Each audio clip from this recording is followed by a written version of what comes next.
What's up, guys? So unfortunately I'm using the scuff setup because my current setup here got all the way out here to the garage and realized that the battery's dead, so I'm not going to be able to record on this one today. However, hopefully the next 1 to 2 videos will be pulling out this bad boy. The quality should end up in turn going up from that.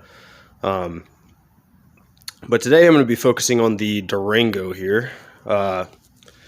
I have a bit of an issue going on, mind the mess, where essentially this little guy right here, the power outlet is not supplying any power. I'm not sure why. This is the 12-volt power outlet. There's actually 2 of these in the vehicle. There's one right here, and then there's one in the hatch. I'll go ahead and demonstrate what's happening and show you guys how to fix it. Alright, so I have here a little car charger USB port setup. Now the facing is actually broken on this, but the light still works. You can see this fourth one right here has a little blue LED light at the bottom of it. Now if I plug it into this one, you can see it turns on. This is the cigarette lighter port. If I plug it into the 12-volt, which is what you would normally have one of these plugged into, I don't have any power. And you can see the key is in, the car is on, stereo is working. Now this is actually the constant, I do believe. So the 12-volt should always be getting power even when the key is off. The cigarette lighter, however, only gets power when the key is in the ignition and it's set to on. And now back around here to the back, you can still see stereo is on. However, the rear cigarette lighter, or the rear 12-volt power, that is, the LED is not turning on. So we still don't have power back here. Now normally you would go to this fuse box right here. This is like the little hidden fuse box area, and look to see if you can't find the 12-volt power outlet fuse. However, this one only has the cigarette lighter fuse being on this side. Just gonna pop that back in there. And then if you pop the hood and come around to the front,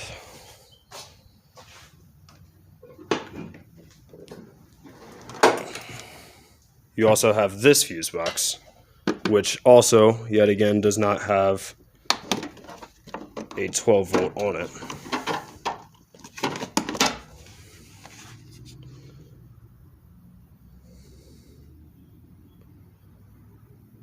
And I already went through and checked all of these. Most of these are like the bigger fuses. They don't really have anything to do with any of those smaller amenities. So instead, what we're going to do is, there's actually 4 hidden fuses behind this fuse box. I'll go ahead and take this back off. Might help with some of the light once we get in here. But basically, what we're going to want to do is go ahead and grab the seat and slide it back as far back as you can get it. I can't get mine very far back because of a car seat.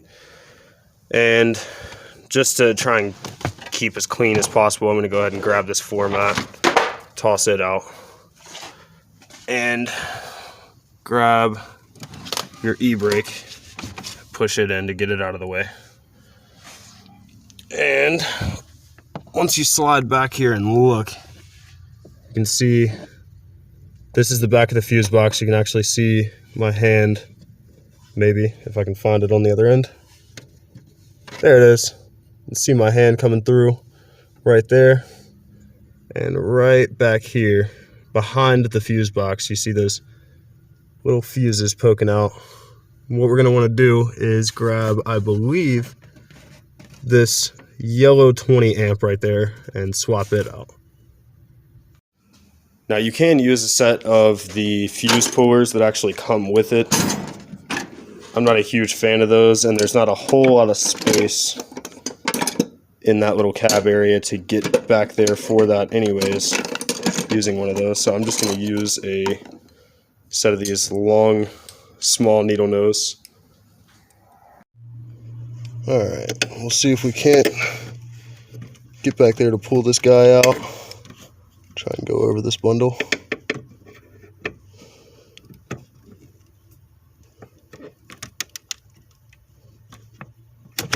There we go. And you can see, maybe, if the light focuses. No? Okay, now you should be able to see that the inside of this fuse is completely shot. Kind of see right there where the metal strand goes across and meets up. The top of it has been completely burnt up. Now that one actually called for a 20 amp, but the only one I have on hand that will also fit, I believe, is, oh wait, no. Yeah, these are the same size. All I have on hand is one of these little 25 amps. It doesn't really matter too much. If you go a little bit higher, you just don't want to go lower because you'll probably end up blowing that one instead as well. Oh, well, that's not going to work because what do you know? This one is also blown. So, looks like I'm not the only one that swapped this out so far. Alright, let me have a look around, see if I can't find a replacement for it. Alright, so I couldn't find any sitting around, so instead I opted to just go ahead and take one of my spares out of my Honda. If you don't have this ability, then obviously you can just go to basically any auto parts store, sells a little pack of fuses, and pick one up, swap one of those out. But since I have a bunch of spares over here anyways, figured I'd just go ahead and swap it out, and this one happens to be the proper size. You can see, not blown, brand new. We'll go ahead and swap that over and see if that fixes our problem. Alright, so we got our new one in. Basically just do the exact same thing that we did the first time around in reverse. We will go ahead and turn the key on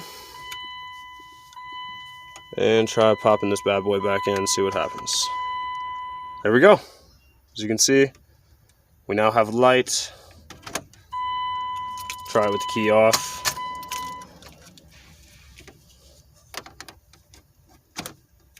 And as expected, key off, power working perfectly fine. Let's go around to the back and test the other one. And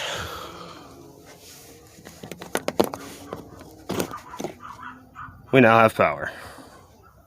So super simple fix. One fuse. Basically covered everything. If you guys like this video, if you found it informational, don't forget to hit that like button and subscribe with notification bell turned on to stay up to date with all future updates. I appreciate it.